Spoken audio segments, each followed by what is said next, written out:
Hello friends, હું છું Hardik Patel. Icon engineering tuition ક્લાસીસની ચેનલમાં વિદ્યાર્થી મિત્રો આપનું સ્વાગત છે. ડિપ્લોમા સેમિસ્ટર 5 મિકેનિકલ બ્રાન્ચની અંદર અભ્યાસ કરતા મારા વિદ્યાર્થી મિત્રો માટે આજે આપણે ટૂલ એન્જિનિયરિંગ જે સબ્જેક્ટ છે એના most and very most important question unit wise હું તમારા સામે રજૂ કરી રહ્યો છું. વિદ્યાર્થી મિત્રો, આ જે યુનિટ વાઇઝ હું ક્વેશ્ચન અહીંયાથી આપીશ, મોસ્ટ ટાઈમ ક્વેશ્ચન એ જીટીયુની એક્ઝામમાં બહુ જ ઇમ્પોર્ટન્ટ તમારા માટે સાબિત થવાના છે. તો વિદ્યાર્થી મિત્રો, દરેક ક્વેશ્ચનના આન્સર વિથ આન્સર આપણા કોર્સની અંદર પણ અવેલેબલ છે. તો ફટાફટ તૈયારી સ્ટાર્ટ કરી લેશો. ચેનલ ઉપર નવા હોય તો ચેનલને સબસ્ક્રાઇબ કરી દેશો, બેલ આઇકન ઓન કરી દો જેથી નવા વિડીયો આવે તરત જ નોટિફિકેશન આવી જશે.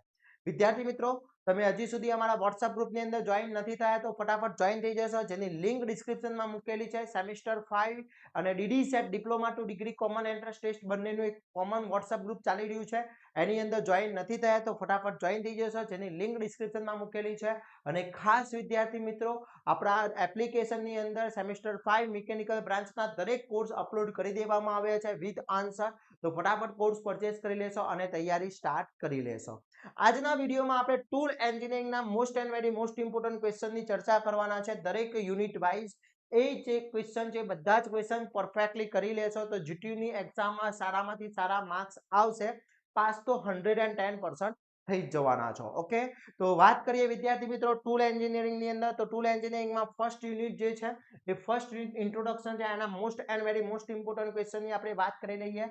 તો ફર્સ્ટ જે યુનિટ છે એના ફર્સ્ટ ઇન્ટ્રોડક્શનમાં ટૂલ પ્રોસેસ પ્લાનિંગ, ટૂલ એન્જિનિયરિંગની વ્યાખ્યા આપો, ટૂલ એન્જિનિયરિંગના કાર્યો સમજાવવાના પૂછી શકે છે, ટૂલ એન્જિનિયરિંગની ફરજો શું છે એ મોસ્ટ ટાઈમ ક્વેશ્ચન છે. પછી પ્રક્રિયા આયોજનની પ્રક્રિયામાં કયા કયા પગલા અનુસરવામાં આવે છે એ રીતના પૂછી શકે છે. આધુનિક યુગમાં અત્યારનું જે મોડર્ન છે એની અંદર ટૂલ એન્જિનિયરિંગનું શું મહત્વ છે એ સમજાવવાનું તમને પૂછી શકે છે. મોસ્ટ આઈએમપી છે. પછી ટૂલ એન્જિનિયરિંગની પ્રોડક્ટ ડિઝાઇન અને મેન્યુફેક્ચરિંગની જોડતી કડી છે તે વાક્ય સમજાવવાનું છે, એનું કારણ આપવાનું છે. ટૂલ એન્જિનિયરિંગની શાખાઓના નામ આપી દરેકનું કામ સમજાવવાનું છે. પછી પ્રોસેસ પ્લાનિંગનું મહત્વ અને કાર્ય શું છે એ તમારે સમજાવવાનું છે ટૂલ એન્જિનિયરિંગની અંદર. એના પછી મેન્યુફેક્ચરિંગ ઓપરેશન માટે યુનિવર્સલ એક્ટ અને તેના અંગો સરળ ઉદાહરણ આપી અને સમજાવવાના છે. પછી ટૂલ ઇકોનોમિકને અસર કરતા પરિબળો જણાવી તેમાંથી કોઈ એક બે ટૂંકમાં સમજાવવાના છે. ઓકે, એના પછી ડ્રિલની ટૂલની જીઓમેટ્રિક દોરવાની પૂછી શકે છે, પ્લેન મિલિંગ કટરની જીઓમેટ્રી દોરવાની પૂછી શકે છે અને સિંગલ પોઈન્ટ કટિંગ ટૂલ્સની જીઓમેટ્રી. આ ત્રણ જીઓમેટ્રીમાંથી એક જીઓમેટ્રી દોરવાની પૂછાશે. તો યુનિટ નંબર 1 આટલો ઇનફ છે, આટલા ક્વેશ્ચન ઇનફ છે, તો આ ખાસ કરી લેશો. એના પછી unit number 2 cutting tools and tool હેડરની વાત કરવામાં આવે તો ટૂલ મટીરીયલ પસંદ કરવા માટેના માપદંડોની યાદી આપવાનો ક્વેશ્ચન પૂછી શકે છે.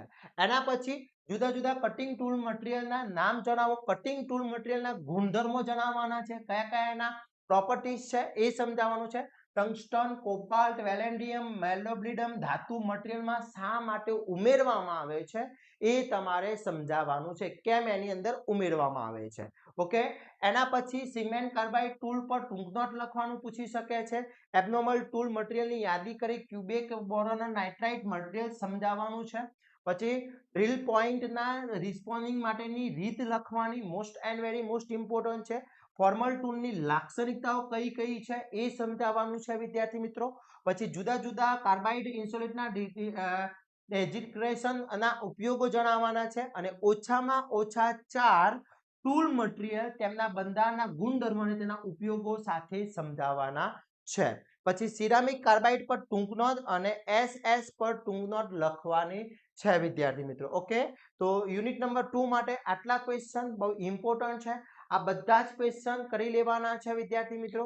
આ બધા જ ક્વેશ્ચનના વિથ આન્સર આપણા કોર્સની અંદર ઓલરેડી અપલોડ કરી દેવામાં આવ્યા છે, તો ત્યાંથી કોર્સ પરચેસ કરીને પણ તૈયારી કરી શકો છો વિદ્યાર્થી મિત્રો.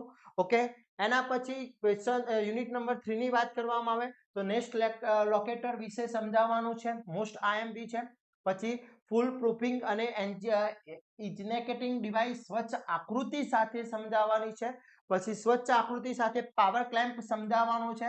ઓકે, ડાયમંડ પિન લોકેટની સ્વચ્છ આકૃતિ, આમાં આકૃતિઓ ખાસ છે.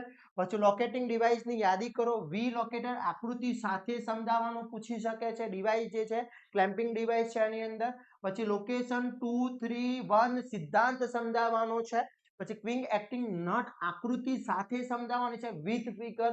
4 યા 7 માર્ક્સ ની અંદર પૂછાતા હોય છે વિથ ફિગર. ખાસ ધ્યાન રાખશો વિદ્યાર્થી મિત્રો. એના પછી લોકેટિંગ એટલે શું? લોકેટિંગ પિન્સ આકૃતિ સાથે સમજાવવાનું છે. ક્લેમ્પિંગ એટલે શું છે? ક્લેમ્પિંગ ડિવાઇસના પ્રકારની યાદી આપી તેમાંથી કોઈ એક સ્વચ્છ આકૃતિ સાથે સમજાવવાનું પૂછી શકે છે. યુનિટ નંબર 3 બહુ જ ઇમ્પોર્ટન્ટ છે, ખાસ કરજો. વિવિધ પ્રકારના સ્ટ્રેમ્પ ક્લેમ્પ આકૃતિ સાથે, રેખા આકૃતિ સાથે સમજાવવાના છે. તો આ બધા જ ક્વેશ્ચન વિથ આકૃતિ સાથેના છે. ફિગર ખાસ કરી લેજો. ફિગર અડધી તમે પરફેક્ટલી દોરો છો એટલે ઘણા બધા તમારા સોલ્યુશન એમાંથી મળી જતા હોય છે. થિયરી પણ એમાંથી લખી શકો છો. એની નામ નિર્દેશન સાથેની આકૃતિ દોરવાની છે. તો યુનિટ નંબર 3 વિદ્યાર્થી મિત્રો આટલા કરી લેશો. એના પછી યુનિટ નંબર 4 ની વાત કરવામાં આવે તો જીગ્સ એન્ડ ફ્રિક્શનની મોસ્ટ ચેપ્ટર છે આવ્યું. તેની અંદર જીગ અને ફ્રિક્શનનો તફાવત લખો. મોસ્ટ આઈએમપી છે. મોસ્ટ એન્ડ મોસ્ટ ઇમ્પોર્ટન્ટ આકૃતિ સાથે ચેનલ જીગ સમજાવવાની છે. ચેનલ જીગ સમજાવવાની છે આકૃતિ સાથે વિથ ફિગર કીધી છે વિદ્યાર્થી મિત્રો. એના પછી જીગ ફ્રિક્શન વપરાતા એન્જિનિયરિંગ ડિવાઇસના આકૃતિ દોરી તેના કાર્યો લખવાના છે. એનું વર્કિંગ સમજાવવાનું છે વિદ્યાર્થી મિત્રો. એના પછી ગ્રીસ બુશ પસંદ કરવા માટેના માપદંડો શું શું છે. પછી ડ્રીલ બુશિંગ માટેની ડિઝાઇન પ્રિન્સિપલ સમજાવો. વિવિધ પ્રકારની જીગ જણાવી દરેકના ઉપયોગો જણાવો. પછી વિવિધ પ્રકારની ફ્રિક્ચર જણાવી કોઈ પણ એકની આકૃતિ દોરો કોઈ પણ એક ફિગર સાથે. પછી આકૃતિ સાથે મિલિંગ ફ્રિક્ચર સમજાવો. આકૃતિ સાથે ટર્નિંગ છે. તો આ બંને મોસ્ટ આઈએમપી છે. માસ પ્રોડક્શનના જીગ અને ફ્રિક્શનના ફાયદા શું છે? જો માસ પ્રોડક્શન થતું હોય તો આ બંનેના ફાયદા શું છે, એના એડવાન્ટેજીસ શું છે એ સમજાવવાના છે. કોઈ એક વેલ્ડિંગ ફ્રિક્શનનું આકૃતિ દોરી વર્ગીકરણ કરવાનું છે. પછી સ્વચ્છ આકૃતિ સાથે બોક્સ જીગ સમજાવવાનું છે. અને માસ પ્રોડક્શનમાં જીગ અને ફ્રિક્શનના ફાયદા જણાવવાના છે વિદ્યાર્થી મિત્રો. તો આ બધા જ question very and very most important છે. ટૂલ એન્જિનિયરિંગ ની અંદર એક પણ ક્વેશ્ચન લેફ્ટ કરવાનો નથી. બધા જ question very and very most important છે. ખાસ ધ્યાન રાખશો વિદ્યાર્થી મિત્રો. યુનિટ નંબર 5 પ્રેસ ટૂલ્સ ની અંદર વાત કરીએ તો પાયલોટ અને સ્ટોપના કાર્ય લખવાના છે. ટ્રિપલ પ્લેટ શું છે એનું કાર્ય સમજાવવાનું છે. પછી શર્ટ હાઇટ ઓફ પ્રોસેસ અને શર્ટ હાઇટ ઓફ ડાઈ પ્રકૃતિ સાથે સમજાવવાની છે. પછી પ્રોસેસના આધારે પ્રેસ ટૂલનું વર્ગીકરણ, જે પ્રોસેસ કરતા છે એના આધારે પ્રોસેસ ટૂલનું વર્ગીકરણ સમજાવવાનું છે. એના પછી બંધારણના આધારે પ્રોસેસ ટૂલ એટલે કે જે એનું બંધારણ સ્ટ્રક્ચર છે એના આધારે. પછી નીચેના પ્રોડક્ટ માટે કયા કયા પ્રકારની ડિઝાઇન પસંદ કરશો, શા માટે? વોશર છે, કપ છે, નાના સિક્કા છે, એના માટે કઈ ડિઝાઇન આપણે પસંદ કરવી જોઈએ અને કેમ એ ડિઝાઇન જ પસંદ કરવી જોઈએ એનું પણ કારણ સમજાવવાનું છે વિદ્યાર્થી મિત્રો. ક્લિયર? આ બધા જ ક્વેશ્ચન એક એક ક્વેશ્ચન તમારે કરવાના છે બીકોઝ ઓફ આ બધા જ ક્વેશ્ચન મોસ્ટ આઈએમપી છે. એના પછી પ્રોસેસિંગ ડાઈ અને કમ્પાઉન્ડિંગ ડાઈ વચ્ચેનો તફાવત આપવાનો છે. ડાઈ પંચ એસેમ્બલની આકૃતિ દોરી તેના વિવિધ ભાગોના નામ જણાવવાના છે. પછી કટિંગ ફોર્સ ઘટાડવાની કોઈ પણ બે રીતો આકૃતિ સાથે સમજાવવાની છે.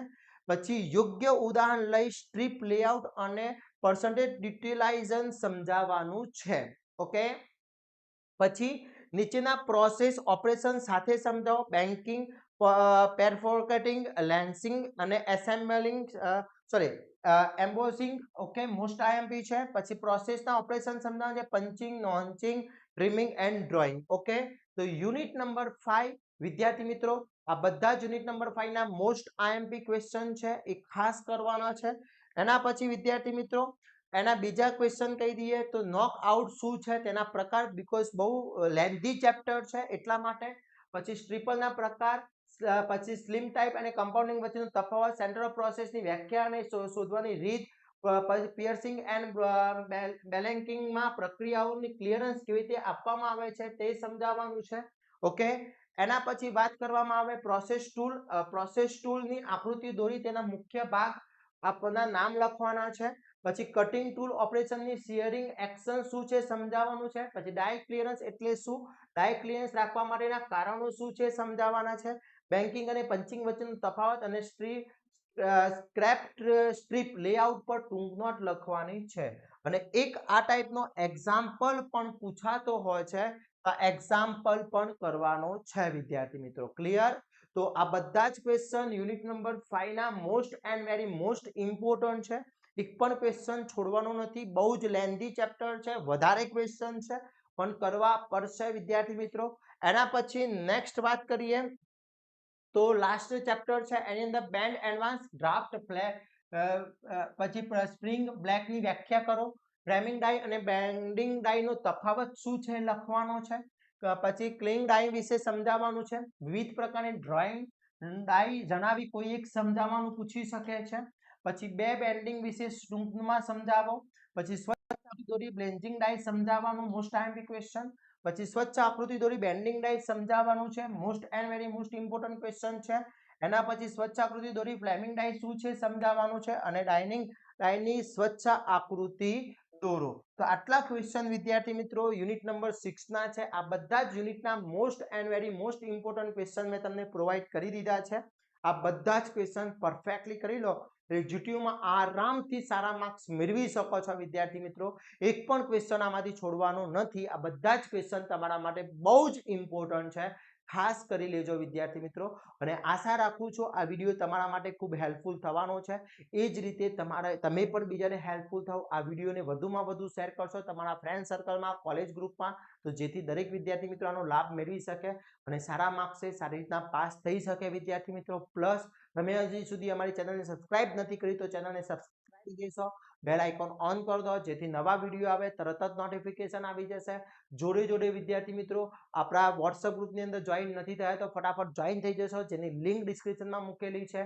પ્લસ વિદ્યાર્થી મિત્રો આપણા ડીડી સેટ માટેનું ગ્રુપ પણ ચાલુ છે, એની ઓનલાઈન કોર્સ પણ ચાલુ છે, એની લિંકો પણ ડિસ્ક્રિપ્શનમાં મૂકેલી છે. તો વિદ્યાર્થી મિત્રો ફટાફટ જોઈન થઈ જશો અને આવા જ નવા વિડીયો સાથે નવા દિવસે મળીશું. ત્યાં સુધી વિદ્યાર્થી મિત્રો મને રજા આપશો. જય હિન્દ, જય ભારત.